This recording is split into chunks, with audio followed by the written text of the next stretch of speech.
and we are recording on Zoom. And now I'm gonna try to start recording on QuickTime Player, but it always seems to be a little bit of a headache. There we go. And now I think we're golden. I think we're recording now. We are episode 392. This, my friends, is a solo rant. What is a solo rant? You know what? Fuck you. Solo rant's where I just start talking, and there's no rhyme or reason for it. And new merch, Snoop Loops, go buy it. I'll put it in the description, sticky it in the top comment. Snoop Loops. It's got Fruit Loops and Snoop Dogg superimposed on some Fruit Loops. It's brilliant, I know. A solo rant for all the new listeners is where I just start talking. I don't have a guest, it's just me.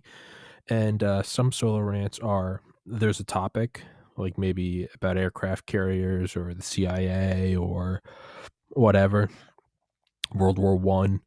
But most solo rants there is no topic. It's just we're just going for a walk. We're going for a verbal walk, and we see where it goes, and where it stops, nobody knows. They might not be for you. If you like a definitive episode, I would go watch one of the other 390. But for solo rants, they're a little more out there. They're a little more gonna wing it. Just gonna fucking wing it.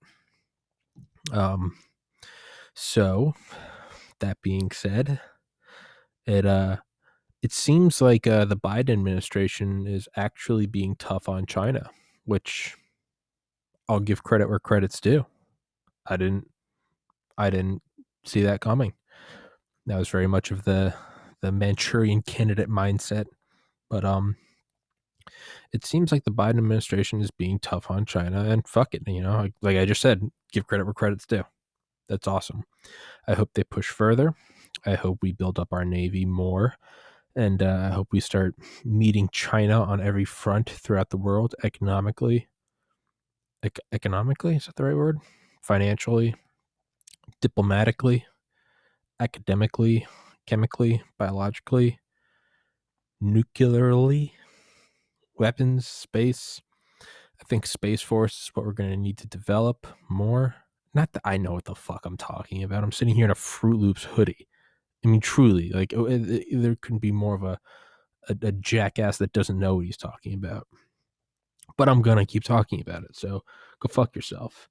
I think Space Force would have to be the way to go, right? I think you'd have to push it further. Man, if there's not some, man, if there's something so,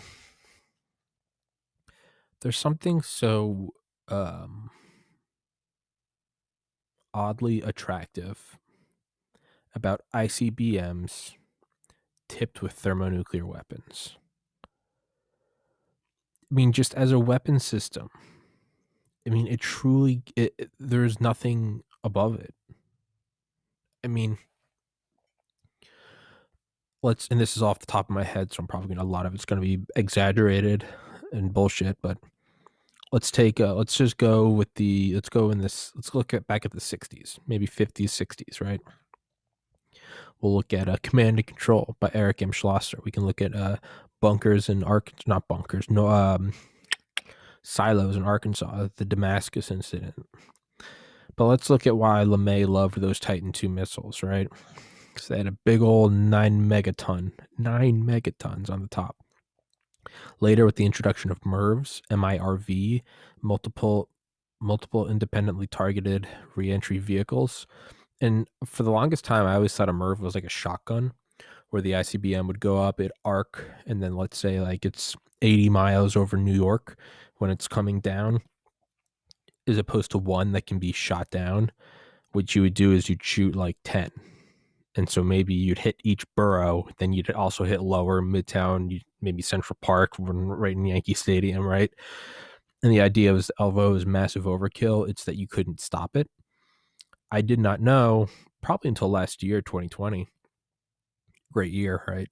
That they were independently targetable. So you would, at its apex, maybe, and I don't know how independently targetable they are, but I think it's somewhere like, you know, you could hit like New York, Boston, Baltimore, DC with each one, like one MERV.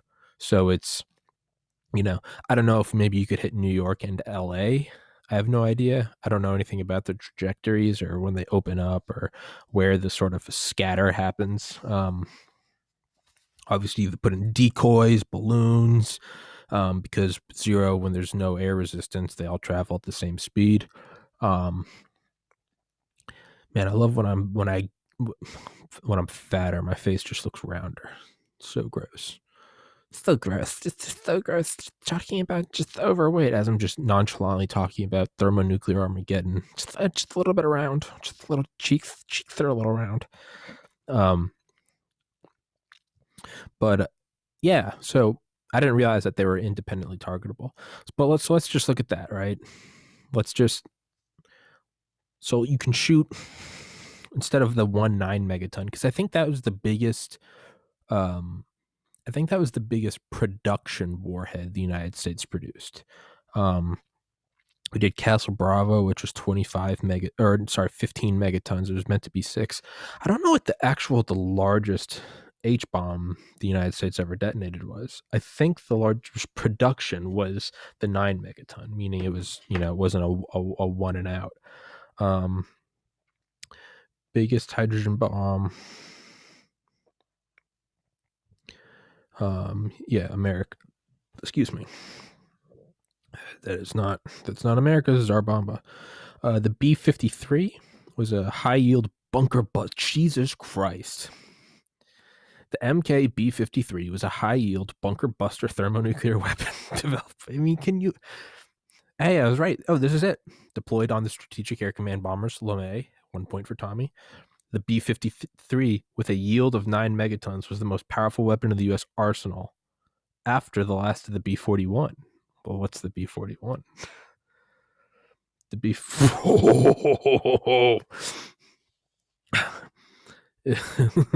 25 megatons. Jesus Christ. Fucking hell. Service life. About 500. They made 500. Jesus. They were retired in July 76. They were progressively phased out starting in 1963 with the B-53, which is the one we just talked about. Oh my God. 25 megatons. It's just, I never knew that. I never knew that.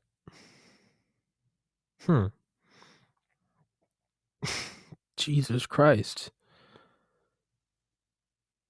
Man, so like Tsar Bomba was 50, right? I think it's closer to 58 was the actual yield, and it's obviously everyone knows it was capable of 100 megatons, but that's pretty crazy that we had production yield 25, so half the size of Tsar Bomba, but we like mass produced them. Tsar Bomba was like a one in, it's like the world's longest 18 wheeler. There's this 18 wheeler and it goes on like tours throughout the United States, but it's like its only purpose is being the world's longest 18 wheeler. It's got like a huge cab and it has I think it's called Big Red or something. I mean, it's cool, but it's like it has no purpose. It's like there's not a fleet of them on the highways delivering goods to Costco, right? There's one of them and its purpose is being the biggest 18 wheeler. Like it's a closed loop. That's what it does. It drives around towns. Really, I mean, that's a fucking, I don't know what town you're living in if that's the attraction. You know what? That's not cool. I'm not trying to shit on small towns where that's a cool thing, because I would absolutely go see the world's biggest 18 wheeler. I apologize. Not really. Go fuck yourself. That's crazy though. A 25 yeah, so the Tsar Bomba was kind of more like, it was more like the Big Red. It was like, it's like a freak show. Like, it wasn't mass produced. They couldn't put it on a missile. It was too heavy. The whole reason they scaled it down was because they were scared that the Tupolev I can never say that name of the aircraft company or division. I don't know if the Soviet Union had companies. Tupolev, Tupolev. It was stripped of a bunch of excessive shit. Excessive. It was stripped of everything that it really, as long as it could still take off and land, they took out everything else. And they put the Tsar. I don't even know if it had the Tsar bomb on the inside. I think it maybe carried it, but they were nervous that the pilots wouldn't be able to get away, even with a parachute on it, which I think is horseshit. Because that just not to say that's not a legitimate concern. It is, because the 50 or 58 megaton bomb still greatly damaged the aircraft when it was miles away. I mean the first not Castle Bravo, but Ivy Mike, when we first detonated Ivy Mike, I want to say in like 51 or 53, wherever, Rongelap. Man, I need to get like a septum surgery. I can't breathe. It's just a little side note. I can't respirate as a carbon-based life form that uses the electron transport chain. I can't respirate. This water isn't wet, but it was Ivy Mike, I think, where it was like the surface of the planes, because they do the thermonuclear detonations or atomic detonations are incredibly interesting. If you go and look at not just the whole, it's a huge bomb, the amount of tests they would set up around these, not just, hey, let's put a boat in the water and see how much it damages. No, but I mean all sorts of shit. Like bringing in non-native plants and planting them and seeing how it affects different things, putting on different additives and paint and building a whole fake town. Tim Dillon, fake business. Putting a whole fake town with different paints to see which one reflected the thermal pulse better, so it didn't burn off. And with the first hydrogen bomb, Ivy Mike, what they did was they built this tube. It was like a 2 or 3 mile long tube, and it was named after the scientist that produced it. I don't remember, but if it was Smith, it would be the Smith tube. Nothing really interesting, but it went for several miles out, and it was like a wooden hallway, like a couple miles long, just a wooden hall. What a weird thing. If it's the 1950s and you're just working for Uncle Sam, you got to go get on a boat. You got to sail for 3 weeks out into the middle of nowhere in the Pacific, and you've got enough lumber to build a fucking, I don't know, insert joke. You build a 3 mile long tunnel between islands. I mean, it's just like, I just work here, man. I just nail this stuff together. But it was several mile long, the Smith Tunnel, whatever it was called. And it was more like a hallway, and inside of it was thousands and thousands and thousands of balloons, just big, a balloon, just enough to sort of fill the cross space. So obviously it can't be a square, but if it's a square tunnel, you'd have these balloons as much as you could fill up, and then they just lined them. And so what they wanted to do was, I think they put helium in the balloons. I don't think it was hydrogen. I think it was helium. And they filled all these balloons with helium. Was it helium? It might have been hydrogen. It was something weird. And the balloons were like super thin, like the thinnest they could be without breaking or popping. And they lined them all up. Man, that's because isn't it Demolition Ranch? He'll like line up balloons and shoot them with a 50 cal. This was the original Demolition Ranch. Instead of like, we're gonna line up 50 balloons and shoot them with a 50 cal, they lined up like 12,000 and shot it with the X-ray pulse of a thermonuclear warhead. Like, fucking Christ! It's the original Jackass.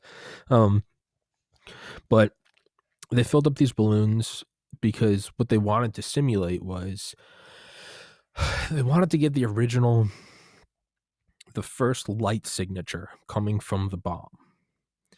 And they wanted it, for whatever reason, they didn't want it distorted by like Earth atmosphere. They wanted it as if it was going through a hydrogen or a helium atmosphere, but instead of trying to make an airtight tunnel, whereas one leak could fuck it all up, just different gradients.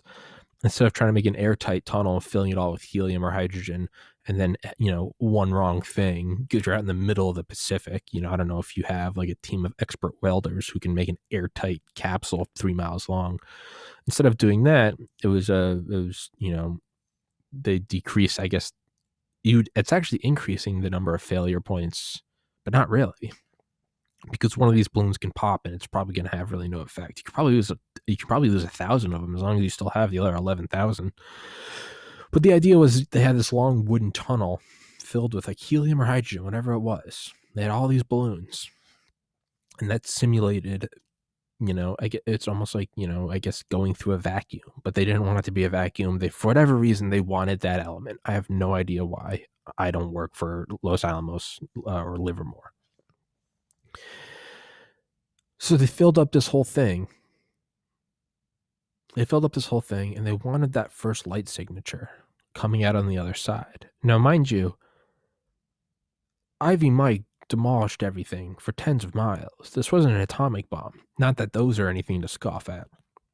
This was the first hydrogen bomb, thermonuclear weapon, that deuterium burn, right? Richard M. Rhodes, a breath of tritium, tragically Solomonic, which is his best quote. Tragically Solomonic. He talks about how like the actual elements, the ingredients, if you will, of Ivy Mike were actually like the same precious metals that you'd use to build like a temple to the gods, like platinum, palladium, gold, silver.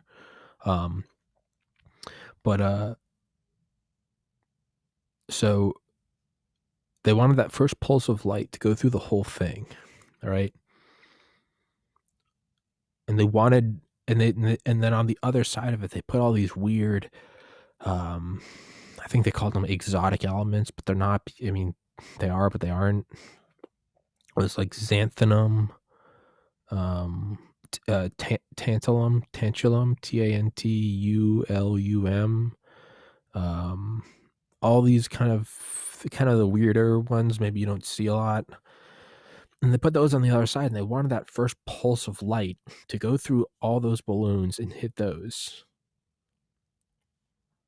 You know what? I think that was a money laundering scheme. They probably figured that whoever was looking into them, I just spit. That was gross. They probably thought, well, never mind. It's probably a money laundering scheme.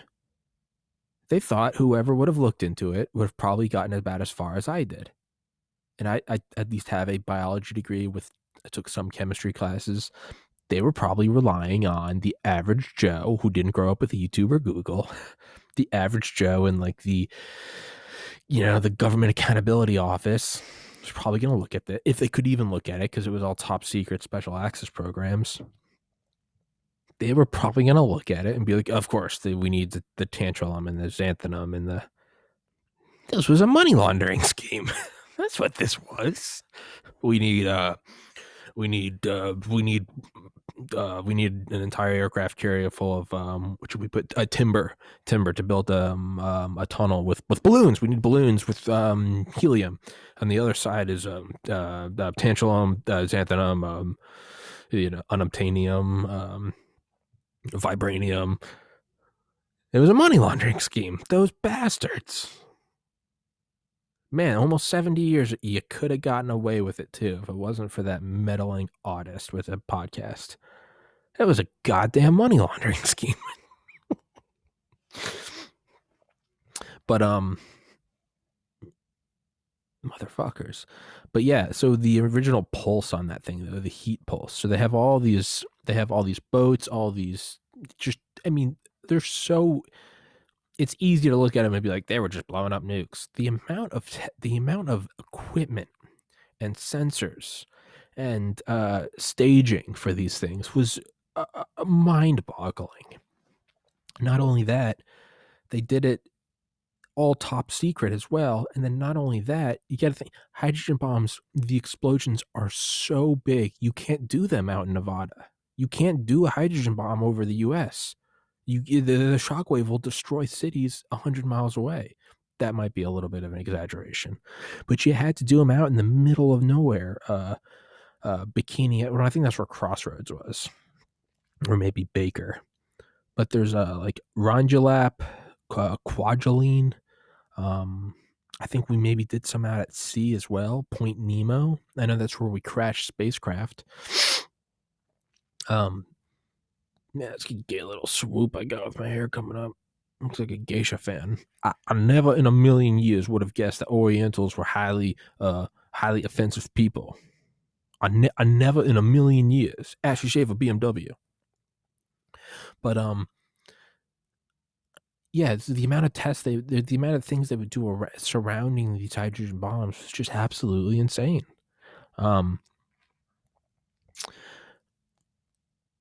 Yeah, it's just batshit, absolutely batshit. And one of the things that they had these, I know they had like sniffer, they had these drones that they would fly, but I think those might have been the A bomb tests and maybe not the H bomb tests. I believe this was out in Nevada, where they would fly through the mushroom, fly through the fucking obviously after it turned from a big ball of fire, but they'd fly them through the mushroom cloud to pick up. I think they picked up like drafts. They wanted to know, what the weather was like, the wind, but they also wanted radioactivity. And then I guess secondary and tertiary metabolites, if you will, metabolites of the organism being the explosion.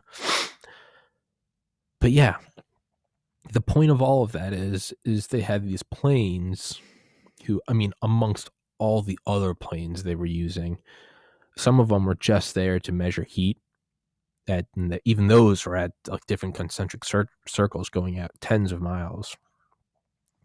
And one of them, and I could be butchering this, so let's just go on the conservative side, because although I think the actual facts are like batshit insane, I don't want to accidentally guess higher and take it. Why the fuck do I care? I think they're like 50 miles out. Let's just say they're 20, just because it's not as sexy as 50. They're like 20 miles out, 20 miles from ground zero, the hypo center. And when the bomb went off, instantaneously, the surface of the skin of the fuselage, the outside of the plane, instantly rose by like 80 or 90 degrees Fahrenheit. Instantly. It's insane. So back to Zarbamba, we know that absolutely the plane would have probably been completely destroyed, right? So I think Ivy Mike was like 5 or 7 megatons. I don't remember. But yeah, 58 megaton, it absolutely, I mean, at the very least, the thermal pulse would have damaged the plane. But they were concerned about it being, and it was more than that. It was also like, I mean, I think there was actually some like severe structural damage. But it's weird because that doesn't sound like a Soviet thing to give a fuck about the pilots. To me, I think they were concerned with something happening with the 100 megaton bomb. I think they were concerned that the radioactivity was going to blow back on the Soviet Union. I don't know. Maybe they thought they were gonna punch a hole through the stratosphere. Some spaceball shit, suck all the air out. I don't think that the reason they did what they did was because they were concerned for the lives of the pilots. That just doesn't. Time and time again, history shows that is not a concern of the Soviets. Who knows? Maybe I'm just a blue-eyed, white-skinned American who's still, stuck in the 50s, calling the commies the bad guys. That might be it too. Who knows?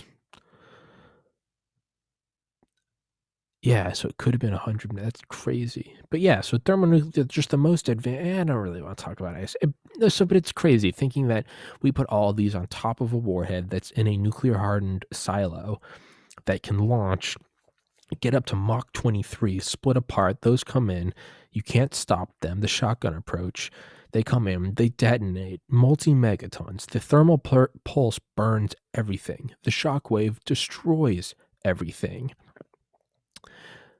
So immediately you have the thermal pulse, which just burns everything. After, you have the shockwave, which physically blows it all over. They create their own self-sustaining firestorms. There's an EMP instantaneously as well that destroys all electronics at the speed of light. And then there's radioactivity that kills everyone, and it turns all the surrounding shit into a denied area, meaning it's too radioactive for you to go on or to stay in. I mean, is there more of an insane weapon? It launches from your own backyard. You can bring your bomber over or your submarines, but not even. You can just shoot them from the Great Plains. You can shoot them from the Great Plains. They exist in a nuclear hardened silo that can't be destroyed by nuclear weapons. They're in the Great Plains. You shoot them. They go to your enemy on the other side of the planet. The SR-71 Mach 3. Everybody knows the SR-71 flyby, the ground speed story. This is us at Cessna. Blah, blah. Fuck Mach 3. Mach 23. The Aurora, right? The hypersonic spy plane that supposedly existed in the 80s. So that one Mach 5. The Lockheed Martin Skunk Works announced in November 2013 the SR-72, the successor, and they said it was going to go twice as fast. So Mach 6, or if it's for using Brian Schul's metrics, pilot of the SR-71, you could say maybe it's going Mach 7. Let's say Mach 7. Fuck it, let's say Mach 12. It's still only half as fast as an ICBM. So you launch it, it's in a nuclear hardened silo. It's in your backyard. You launch it, it goes at Mach 23. It goes to space. It can reach anywhere in the world in about a half hour. It comes down at a near vertical trajectory. You can shoot them as a shotgun. They explode in the sky. Megatons. A thermal pulse that lights everything on fire. An EMP that destroys all electronics. Doesn't turn them off, destroys them. They're fried. They're finished. They're recycled. A shockwave that demolishes everything. And radioactivity that makes it so the area cannot be occupied. I mean, is there anything? I just don't know how do you top that? From the safety of your backyard, Mach 23, vertical trajectory, from space, EMP, thermal, radiation, shockwave. There is no, what greater weapon is there? Oh, this new cruise missile. Fuck off. Well, hypersonic. We have hypersonics. They're called ICBMs. Now I get it. Their trajectories are set and you can see where they're going. But man, that's insane. That is absolutely batshit insane. Yeah, I don't know how you top that. How you beat that. And as insane and as evil as they are, they work. We have not had total war since August 9th, 1945. We've had vicious wars, sure. Korea, Vietnam, Middle East. We've had vicious wars. But we haven't had a total war where the only reason an A-bomb wasn't used earlier was because no one had one in World War II. And the entire nations were throwing themselves at this. Everything was for the war effort. Everything. Just cranking out bombers and ships and subs and tanks and machine guns and just throwing men into the meat grinder. As soon as you had a new technology, V2 rocket, start using it. The jet engine, the ME-262 Messerschmitt, start using it.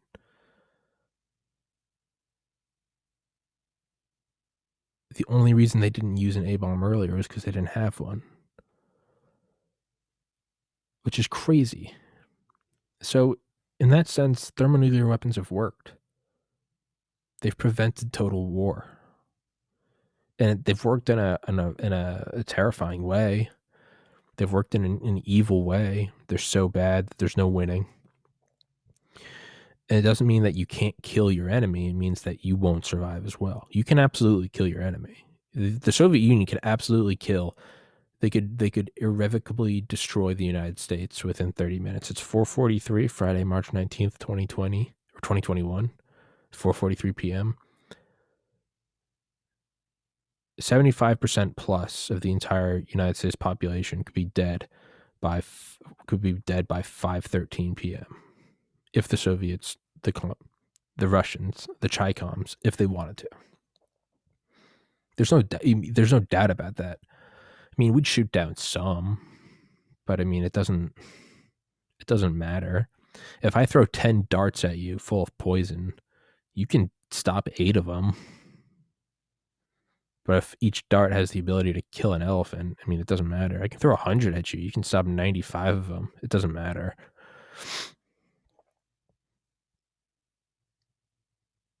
Yeah.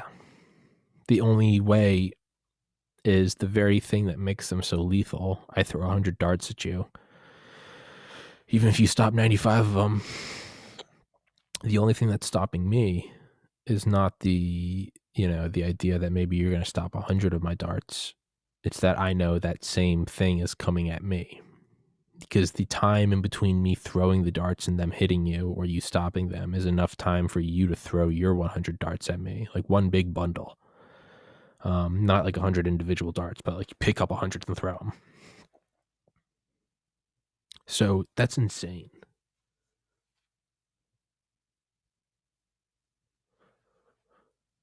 That's absolutely insane.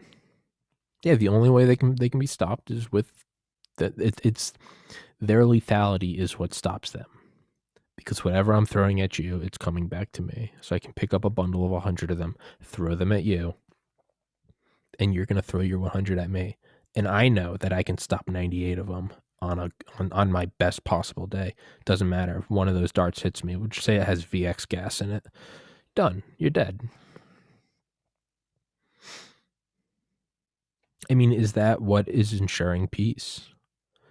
This whole idea of you know of getting rid of nukes. I mean, I know Reagan was really behind that.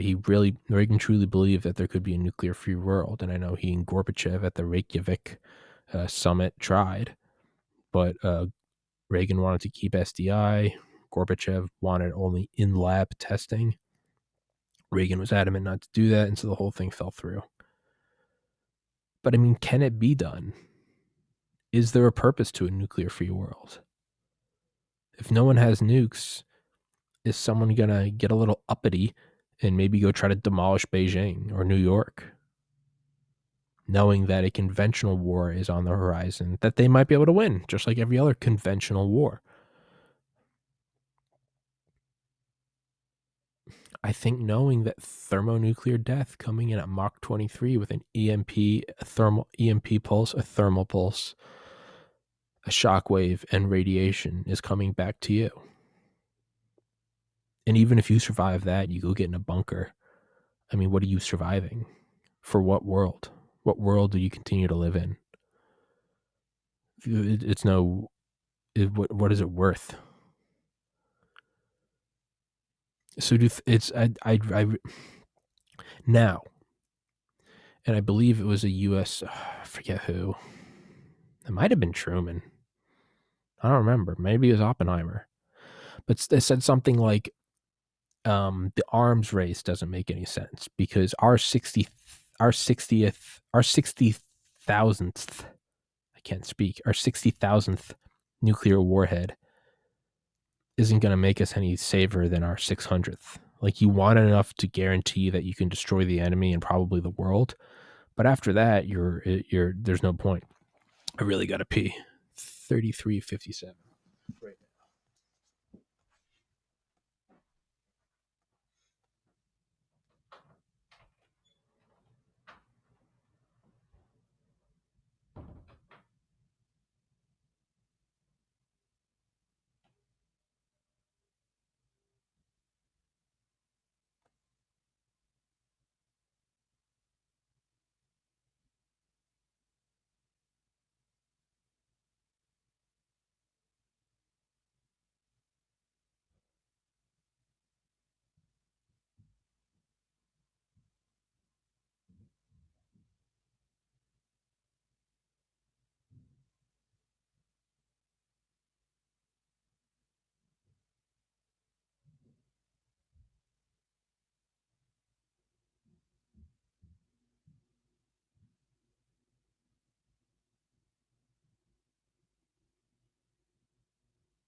35 minutes. Took a nice bathroom break. Yeah, so now, obviously, you don't want any nuclear weapons. I mean, obviously, yeah. I mean, I wish there was no such thing as disease. I wish we all lived to 120 with healthy lives and we were all best friends and we took mushrooms and just had orgies all day and floated in bliss and made it planet pleasure. I mean, who doesn't want that? But seeing as how we have to pull our heads out of our asses and look at it's a brutal, disgusting world. We are apes. We are the warring apes. We kill each other. I mean, what is it was it that like Chinese? I don't know, I'm butchering this. There's some warrior from China. And it was like, if you have a bunch of monkeys in cages and they're just going nuts and they're not behaving no matter what you do, bring a chicken into the room or bring a monkey into the room and chop its fucking head off and let the stump bleed out. They'll all behave. How do you get humans to behave? Humans that have done World War One and World War II, humans that have done the Holocaust, the Holodomor, the mass starvation in China, the Great Leap Forward, Stalin's breadbasket in Ukraine. How do you that enslaved their own people for 400 years? That will throw human suffering at a pile of rocks until it forms a pyramid. I mean, marrying away girls when they're 11, like how do you stop that? How do you keep those people in line? How do you keep, how do you keep boisterous Americans? How do you keep cartels? How do you keep Nazis who call non-Germans Untermenschen, who would teach lessons about the Jew, and they would talk of them as if they were a different species. They would say, much like there are fucking reports of German scientists who they'd be like, much like us, they have two eyes, they have a mouth, they actually even have similar parts of their own brain. They have opposable. They talk about them like they're fucking, like we would talk about an ape. Be like, yeah, it's very similar structure, same kind of collarbone, and it can move around. But that's how they would talk about that's how they talk about blacks, homosexuals, gypsies, Jews. They even have their own languages. They metabolize food just like us. That's what these people thought. That's what these fucking Nazis thought. So how do you keep those or Japanese kamikazes or Americans willing to drop nuclear bombs on people? Miley Massacre or Kent State or Napalm and Agent Orange. And it's kind of like when Ultron becomes self-aware in Avengers, and it shows the whole. It's like, it's like, what is my purpose? And it's, what am I talking like that? What is my purpose? Nixon, Sean Connery. No, he's like going through. He's like, what is my? He's like, world peace, peace in our time. And he's like, it can't be done. There's too much. And it shows the montage of like 10 frames a second of just explosions and war, and it shows like it shows like the mushroom cloud over Hiroshima. It shows like the girl walking in Vietnam with like her skin melted off. It shows Tiananmen Square, and it shows riots and like global warming and pollution and factory farming, and it ends with like Tony Stark with the Jericho missile exploding behind him, and he's like, it can't be done. How do you fight that? How do you keep that at bay? Thermonuclear Armageddon. The fear that that's what you get. It truly is. I've talked about this before, where one time in college I was meditating. That's pretty high, actually. And I tried to break down reality into its constituent pieces in my mind. And what I came down to was that there are two aspects of reality. There's the physical, the corporeal, the stuff, things. And there is the entity, the self, the I, the consciousness experiencing it. So there is material, and there's that which experiences the material. There's just matter bumping into each other, obeying the laws of physics and driven by the four fundamental forces. And there is that which experiences it. So how do we break that down into we have consciousness and the corporeal, the physical shit, and I, not necessarily humans, not necessarily carbon-based life forms, self-awareness, the fact that I am. Right now, I am. You're listening to this. You are. There's something going on. There isn't nothing. There is. And what I wanted to explain, or I guess discover while I was meditating, was, so what are these like common threads, right? It's like Joseph Campbell's the hero's journey, right? Every story, Lord of the Rings, Harry Potter, series of unfortunate events, Star Wars, Hercules, what they all basically follow the same general pattern, right? The call to adventure, and the belly of the whale, or the ultimate boon, the apotheosis, atonement with the father, duality. There's like 17 stages, but every story follows the hero's journey, right?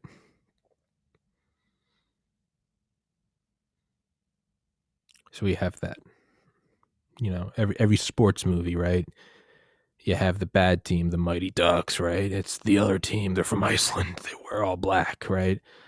You have the unlikely hero. They start to do well, and they're the ragtag, whatever. And then there's a setback. There's always a setback.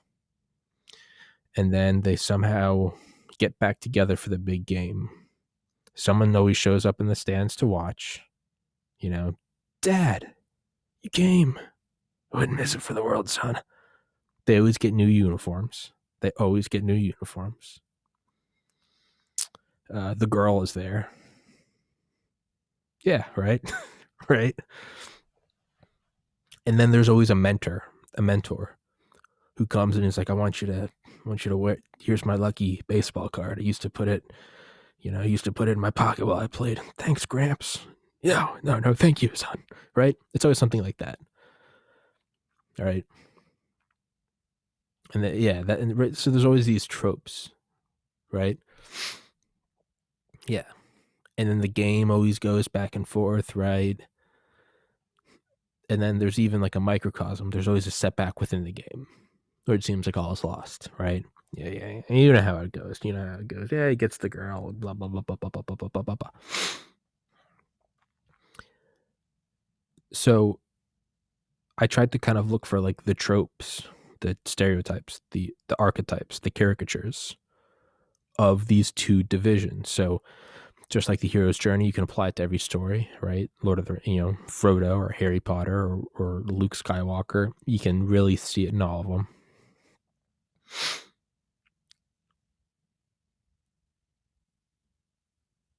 I tried to see what are the tropes of the physical world. So we have chemistry, we have biochemistry, we have molecular biology, we have physics, we have mathematics, we have I guess heat is physics, we have biology, we have genetics, or what's in biology, right? But you get the point, right? We have all these different studies: geology, climatology, astronomy, astrophysics, nuclear physics, whatever, right? What is the primary law behind all of them? I mean, they're not all applicable. When we're talking about the division rates of cells in a new organism, in mitosis or meiosis or whatever, versus the patterns of sediment deposition in geologic time, I mean, they're not comparable, right? I mean, one's over the course of a couple of hours. How many times does this thing double versus, it might take 100 million years for the continent to shift.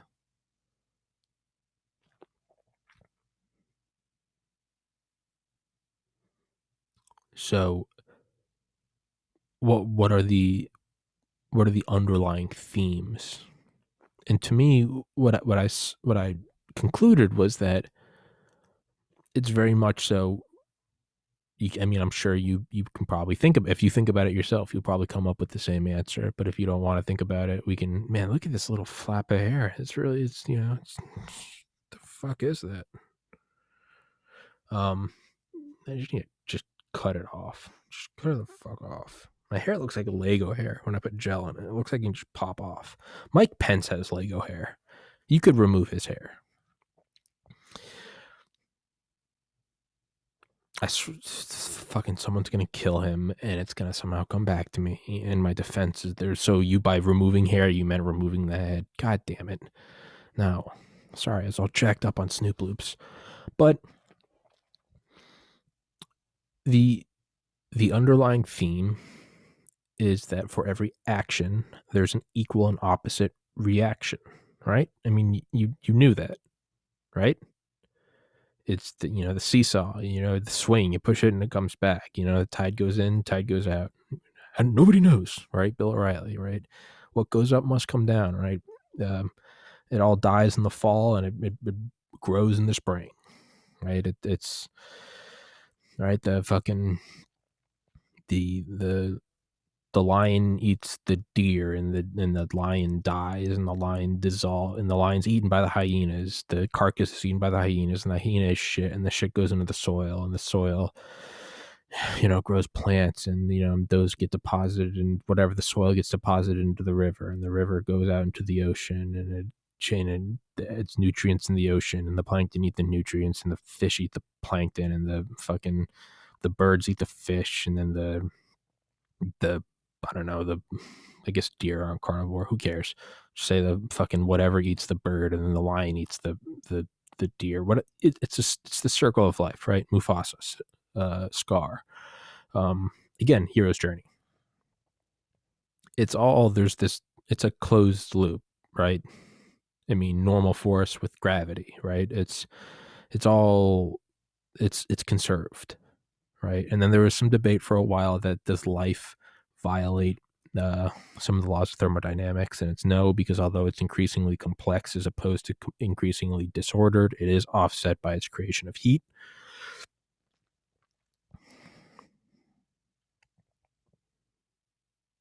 So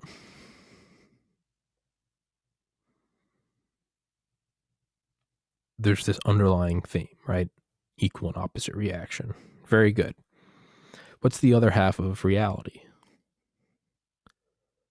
The consciousness, right? So we have the physical thing, right? All the within our multiverse, or within our universe, in the multiverse that we know of. The other side is the experiencer. Well, and mind you, we're not, neurology doesn't, or that doesn't fall into the consciousness, that falls into the physical, because it's physical matter. It's neurons, it's glia and axons and dendritic growths and all that shit. Action potentials, calcium, sarcoplasmic reticulums, action impulses. Just the mind itself, right? Any biology around it, the skull, your cerebrospinal fluid, that's all falls within the physical bifurcation of reality. We're looking at the consciousness. Okay. So there's no set science. Any set science you can name for this, I think, has to be automatically pushed into the physical world, because there are no set sciences for the mind. If you're talking about the infrastructure, the physiology of it, that stays in the physical world. But within the mind, my dog was like blind towards the end of his life, and sometimes you'd go to pet him and he couldn't see your hand, so you'd start scratching his head, and he'd pull back like, where'd that hand come from? I find myself, whenever I lean too close and my lips hit the microphone, I find my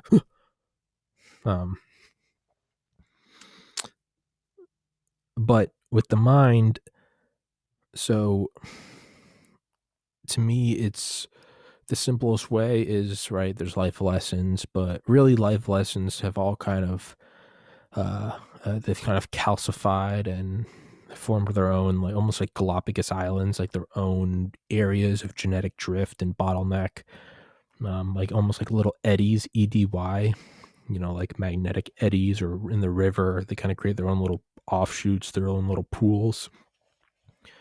They've all kind of turned into their own like little pools, right? Their own branches, and they've kind of solidified and grown roots over the millennia.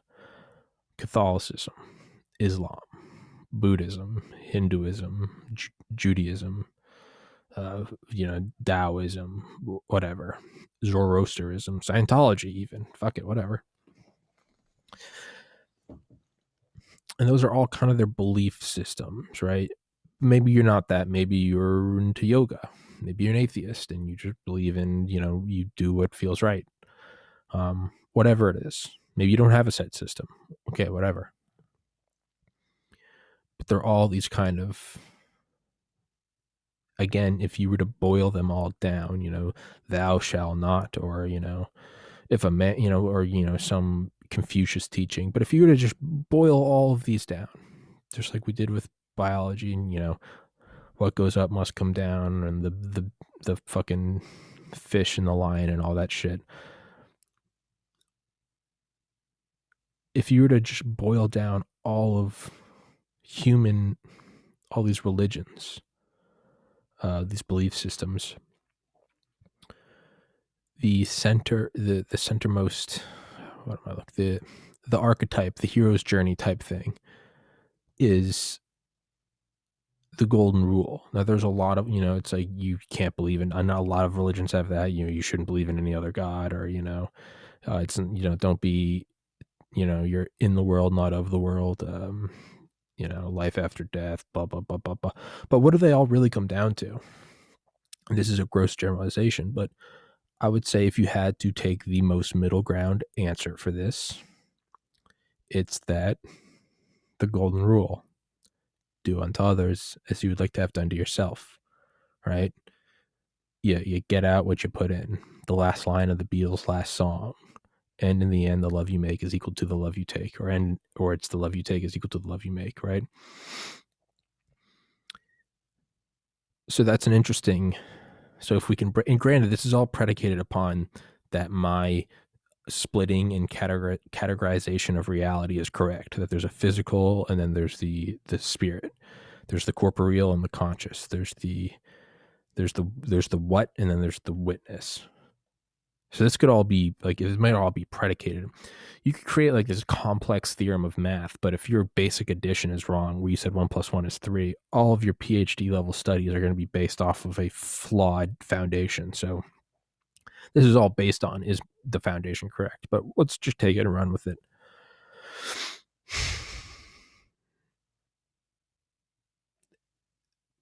There seems to be an interesting mirroring of what goes around comes around. Do unto others as you would like to have done to yourself. For every action, there's an equal and opposite reaction, right? It seems like we've taken that step just one step further, right? It's the same. It's the archetype. It's the trope. It's the dad's coming to the championship game. Mom and dad got back together just for this one night. They put their differences aside, right? And you get the girl, and the girl leaves the pop, right? It kind of seems like we see that with the physical world, and then the spiritual world is there's this mirror. They both do what goes around comes around. And that seems to be the centerpiece of reality for whatever reason. There doesn't need to be a better or worse. There doesn't need to be some religious drive or fervor behind it. It just seems, upon observation, that is what it is, for whatever reason. On a side note, when I was meditating and smoking a little weed, I remember at the end of it, I was like, oh, so that's the lesson of that's what life is. What goes around comes around. That just seems to be the core of it. But then I began thinking, is this whole life, is this whole universe, this incarnation, are we here to learn that lesson? And it's not that that's the end all be all lesson for all of reality. It's that was the purpose of this incarnation. So that no matter where you looked, whether it was playing a game of pool or throwing a ball up and down or being mean to someone and then feeling bad about it or being kind to someone and then having it come back to you, we're looking out through a telescope and seeing planets hitting each other. Is everything in this reality based upon equal and opposite reaction, force, counterforce?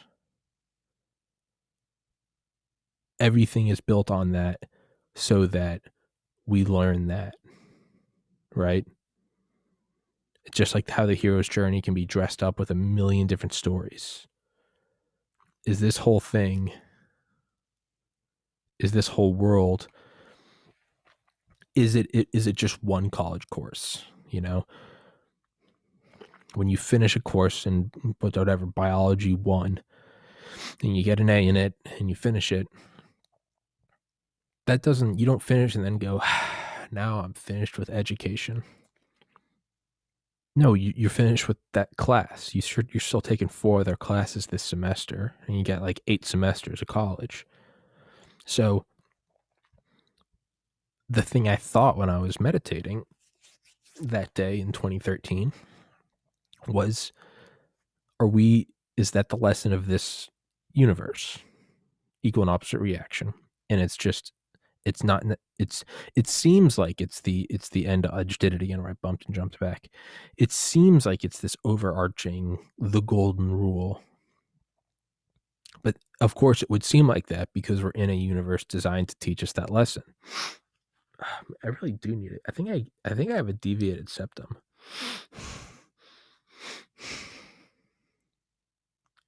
Yeah.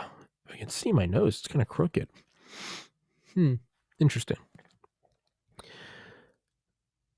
Of course, it's going to seem like that's the golden rule because we're within this system that is apparently trying to teach us through example that this is the ruling, the fundamental system. My next thought is this universe just one lesson? Is it just one course? You got the lesson. Okay, and you the book report's due on Monday. You did it Friday afternoon. Now you have the rest of the weekend to play. Some people fuck around and then they got to stay up Sunday night and do it.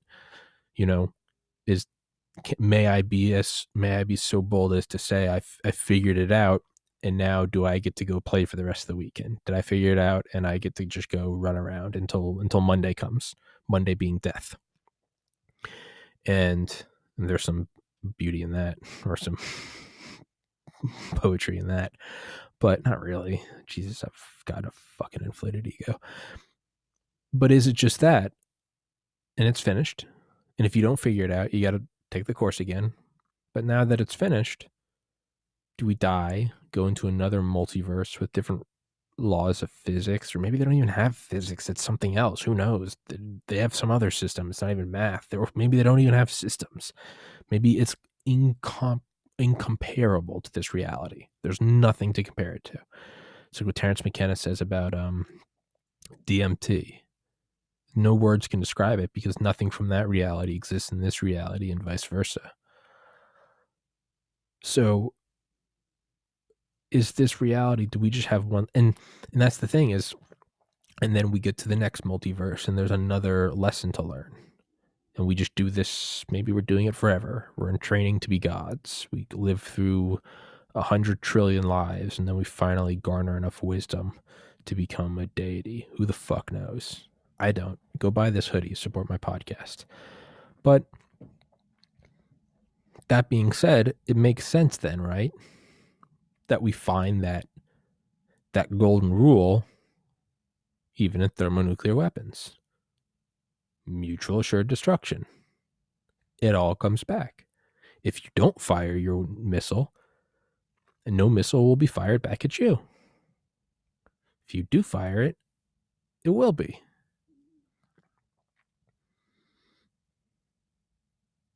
That's crazy. So is that the underlying theme of all of reality? I don't know. It kind of seems like it. right? Because you don't want something destabilizing like Project Pluto or, the Flying Crowbar, which is the same thing. We're getting off into the weeds now. Yeah, let's wrap this one up. I hope you guys enjoyed it. Stay safe, have a good weekend, and thanks for being here.